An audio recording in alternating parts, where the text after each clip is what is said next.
নমস্কার। তন্ত্র ত্রিনাথ ইউটিউব চ্যানেলে আপনাদের সকলকে স্বাগতম ও শুভেচ্ছা। আজকে খুব সুন্দর একটি ভিডিও নিয়ে এসেছি আপনাদের জন্য। গণনা করার জন্য আপনারা দর্পণ, নোক, তেল ইত্যাদি ইত্যাদি অনেক কিছু সম্বন্ধে আপনাদের কৌতূহল আছে, কিন্তু সব কৌতূহলের অবসান আজকে আমি এখানে সমাপ্ত করে দিচ্ছি। এমনই একটি বিদ্যা আপনাদেরকে দেব, যে বিদ্যা দ্বারা আপনারা স্বয়ং মা কালীর অনুচরের আশীর্বাদ পেয়ে আপনি নিজের দেহে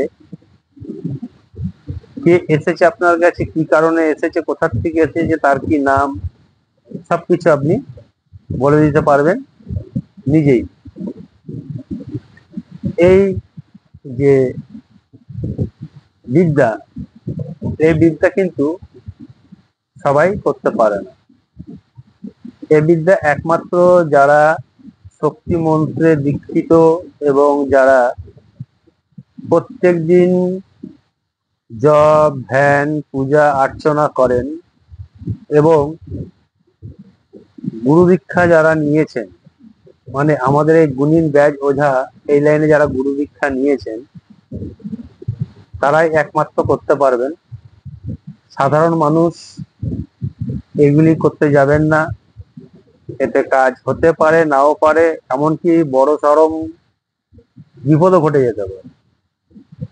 কেননা স্বয়ং মা কালীর যে অনুচর, সেই অনুচর আপনার প্রতি দৃষ্টি দেবে, সেই দৃষ্টি আপনাকে আকৃষ্ট করে রাখবে এবং সেই শক্তি দ্বারা আপনি সম্পূর্ণ গণনা করতে পারবেন। এইবারে কিভাবে কি করতে হবে না করতে হবে সে বিষয়ে আমি আলোচনা করব, আপনারা মন দিয়ে শুনুন। আমি আবারও বলে দিচ্ছি, কোনো সাধারণ মানুষ যারা শক্তি মন্ত্রে দীক্ষিত নয়, তারা এই কাজ ভুলেও করতে যাবেন না, বড় রকম বিপদ ঘটে যেতে পারে। এই জন্য আমি বা আমার চ্যানেল কর্তৃপক্ষ কোনো রকম ভাবে দায়ী থাকিব না, সতর্ক বা সাবধান আপনাদেরকে আমি করে দিলাম। যারা একমাত্র শক্তি মন্ত্রে দীক্ষিত, প্রত্যেক দিন যারা সকাল সন্ধ্যা জপ করেন, ধ্যান করেন, মায়ের পুজো করেন, একমাত্র তারাই করতে পারবে। আর আমার ভিডিও যদি ভালো লাগে লাইক করবেন, কমেন্ট করবেন, শেয়ার করবেন, সাবস্ক্রাইব করবেন। আমি আপনাদেরকে এই চ্যানেলে সম্পূর্ণ বিধি বিধান দিয়ে দিচ্ছি এবং এই চ্যানেল থেকেই আপনারা কিভাবে তন্ত্রমন্ত্র শিখবেন, ব্যাজ গুণিন ওঝা হয়ে উঠবেন, এই চ্যানেলে আমি প্রথম থেকে তাই গুরু প্রণাম থেকে শুরু করে একবারে সবকিছু আমি পুরা খুললাম আপনাদেরকে আমি দিচ্ছি। তা সত্ত্বেও আপনারা লাইক করছেন না, কমেন্ট করছেন না, শেয়ার করছেন না, সাবস্ক্রাইব করছেন না। আপনাদের কাছে আমার শুধু পাওনা এইগুলি। আপনাদেরকে আমি বড় বড় বিদ্যা, খতরনাক খতরনাক বিদ্যা আমি আপনাদেরকে দান করছি, অথচ আপনারা আমাকে কিছু দান করছেন না। এবার থেকে যারা শেয়ার করবেন, কমেন্ট করবেন, লাইক করবেন, সাবস্ক্রাইব করবেন, তাদের জন্য আমার সম্পূর্ণ অনুমতি থাকবে, আমার দুহাত তুলে সম্পূর্ণ আশীর্বাদ থাকবে তাদের প্রতি। যে কাজ করুন, দেখবেন প্রত্যেকটা কাজ খুব সুন্দরভাবে হবে। এবারে চলুন, এই কালী মায়ের অনুচরকে কিভাবে আপনার প্রতি দৃষ্টি ফেলে আকৃষ্ট করে রেখে আপনি কিভাবে গণনা করবেন, সেই সাধনাটা এবার আমি আপনাদেরকে বলছি। এটা একটি সাধনা। অনুচর তো আর আপনার কথায় চলে আসবে না, তার জন্য আপনি যে সাধক, মায়ের যে শক্তি মন্ত্র আপনি জপ ধ্যান পূজা অর্চনা করে আপনি সাধক হয়েছেন, তার জন্য কি করবে না, মাকে আপনাকে মানাতে হবে। মাকে মানালে কি করবে, মা তার আপনার শরীরে আসবে না, বা মা আপনার প্রতি দৃষ্টিতে আপনাকে আকৃষ্টও করবে, কারণ ওই শক্তি শরীরের মধ্যে প্রবেশ কখনই মানে করবে না। করলে আপনি মারা যাবেন, পাগল হয়ে যাবেন। তার কিঞ্চিত কিঞ্চিত মানে একটা বালুকণা সমান যদি তার দৃষ্টি পড়ে আপনার উপরে, আপনি শেষ, আপনি সহ্য করতে পারবেন। ওই জন্য অনুচরদেরকে মা পাঠাবে। আপনি এই সাধনা করতে পারলে মায়ের যে অনুচর আছে সেই অনুচরকে আপনাকে পাঠাবে, পাঠিয়ে সেই কাজটি আপনার সম্পূর্ণ করাবে। এই কাজটি করতে গেলে আপনাকে 3টে অমাবস্যা লাগবে। প্রথম অমাবস্যা আপনি নির্জন কোনো ঘরে কিংবা কোনো ফাঁকা জায়গায়, জঙ্গলে বা নদীর পাড়ে আপনাকে বসতে হবে সাধনাটা করতে গেলে। আর এই সাধনা একবার শুরু করলে 3টা অমাবস্যা, এক অমাবস্যা থেকে শুরু করলে কন্টিনিউ একবারে আপনাকে জপ ধ্যান করে যেতে হবে আর একটি অমাবস্যা, যতক্ষণ না 3টা অমাবস্যা পূর্ণ হচ্ছে। আর আপনি যখন নাকি এই সাধনায় বসবেন, সন্ধ্যাবেলা থেকে আপনি শুরু করবেন, যখন নাকি যাইটাকে বলা হচ্ছে আপনার গোধূলি লগ্ন, যখন সূর্য অস্ত যাচ্ছে, সন্ধ্যা লাগো সময়, যখন নাকি প্রত্যেকটা বাড়িতে শঙ্করধ্বনি উলুধ্বনি পড়ছে, ঠিক সেই সময় আপনাকে এই কাজটি আরম্ভ করতে হবে। নির্জন জায়গা, আপনাকে না কেউ দেখে, আপনাকে না কেউ ডাকাডাকি করে, আপনাকে না কেউ খুঁড়ে দেয়, সেরকম একটি স্থান আপনাকে নির্বাচন করে বসতে হবে। তাতে আপনার নিজের ঘরও যদি হয় তাতেও কাজ হবে। আর এই কাজ করতে গেলে সর্বপ্রথম লাগবে আপনাকে একটি কলা পাতা এবং এক ছড়া কলা। এক ছড়া কলা মানে একটা ছড়াতে যতগুলো কলা থাকে, 16টা থাকুক, 15টা, 20টা, 25টা, দেখার দরকার নেই। আর লাগবে একটি কুলা, একটি লাগবে কুলা, সে চাল ঝাড়া হয়, ধান ঝাড়া হয় যে কুলা, সে কুলা একটি লাগবে। আর লাগবে হচ্ছে আপনাকে বগ্নি করার দোকান থেকে প্রথম যে সিন্দুর, সে সিন্দুর এবং তেল, ধূপকাঠি, ধুনো, ছোট্ট একটি ঘট, কালো রঙের ছোট্ট একটি ঘট। কালো রঙের যদি ঘরটা আপনি না পান, আপনি লাল ঘটি কিনে নিয়ে এসে কালো রং করে নেবেন।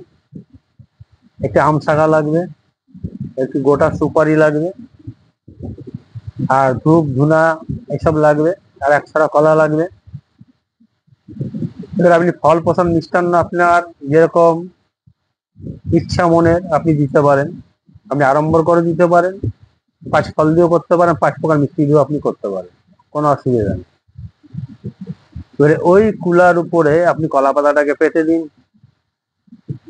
তার উপরে ঘট বসান, ওই ঘটে শুদ্ধ জল দিন, তাতে 1 ফোঁটা দুধ দিন, একটু মধু দিন, একটু ঘি দিন, পঞ্চশস্য দিন, দিয়ে তার উপরে আম শাখাটা দিন। এবার আম শাখাতে আপনি ওই সরষের তেল দিয়ে যে সিন্দুর গুলেছেন, ওই সিন্দুরে 5টা ফোঁটা দিন, আম শাখাতে পল্লবে, ঘটে 5টা ফোঁটা দিন, সিন্দুরে 3টা ফোঁটা দিন, তার উপরে আপনি এটা রাখুন, সুপারিটা রাখুন।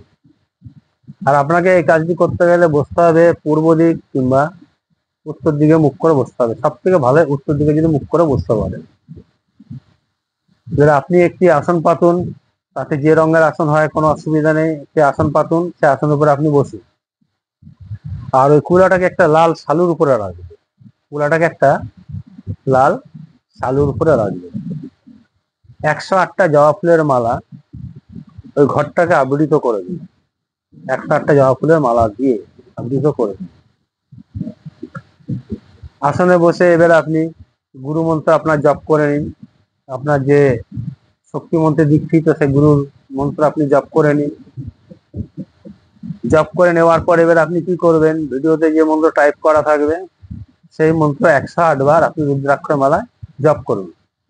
আর ওই কুলোতে আপনি কি করবেন, সব সাজিয়ে দিন, প্রত্যেকটা কলাতে সিন্দুরের ফোঁটা দিন, প্রদীপ জ্বালান, মোমবাতি জ্বালান, ধূপকাঠি জ্বালান, ধুনো জ্বালান, সবকিছু আপনি এখানে আড়ম্বর করে বসুন। বসার পরে গুরু মন্ত্র আবার জপ করে নিন আর একবার। প্রদীপ ধূপকাঠি ধুনো জ্বালানোর আগে সবকিছু আপনার কাছে রেডি থাকলো। এবারে আপনি গুরু মন্ত্র একবার জপ করে নিলেন, দিয়ে এবারে সব সাজিয়ে নিন। এই কলা পাতার উপরে কলা রাখুন, প্রদীপ রাখুন, প্রদীপ, ধূপকাঠি, ধুনো সব রাখুন। রেখে এবারে যখন আগুন প্রদান করলেন আপনি প্রদীপে বা ধূপকাঠিতে বা ধুনোতে, মোমবাতিতে, তখন আর একবার আপনি গুরু মন্ত্র জপ করেন। জপ করে নিয়ে মা কালীর কাছে আপনার মনের প্রার্থনা আপনি জানাবেন। আজকে যে বিদ্যাটা এই উদ্দেশ্য করে আপনি জানাবেন যে মা, আমি তোমাকে স্মরণ করছি, তোমাকে আমি আহ্বান করছি, আমাকে তুমি বর প্রদান করো, আশীর্বাদ করো, যাতে মানুষের আমি মঙ্গল করতে পারি। যে আমার কাছে আসবে যে কোনো সমস্যা নিয়ে, আমি যাতে তার সবকিছু বলে দিতে পারি। আমাকে তুমি সে আশীর্বাদ করো, আর তুমি আমার ভক্তি ভরা কোটি কোটি প্রণাম নিও। এটি বললেন। বলার পর এখানে আপনি বসুন, বসে 5 মিনিট, 10 মিনিট, আধ ঘন্টা, 15 মিনিট আপনি ধ্যানে বসুন।